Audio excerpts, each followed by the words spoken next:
when you use Cover Genie Pro, chances are you have created multiple projects, and oftentimes you probably want to use the same cover design and you don't want to recreate it over and over again. So that being said, we have introduced two other key features which I think you're gonna absolutely love this.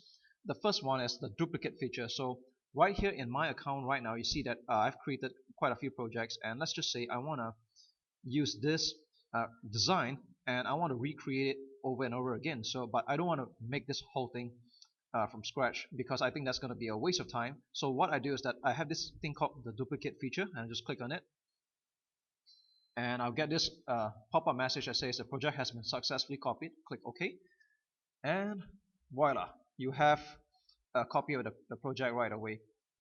You can of course name it first, and let's just say I want to call this admin box 2. All right, have it loaded, and that's good.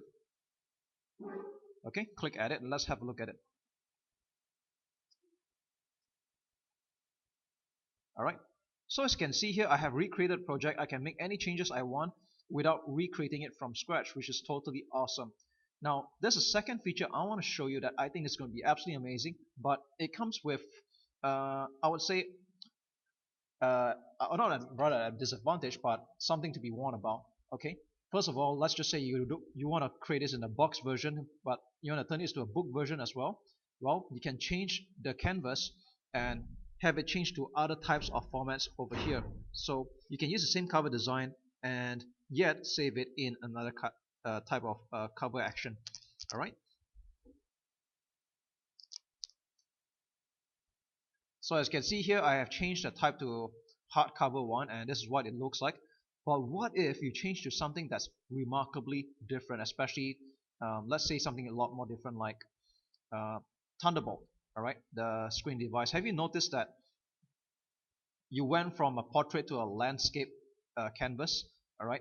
So that being said, this is absolutely not perfect at all because of the inherent design, and you have to scale it or reposition the elements on your cover over here.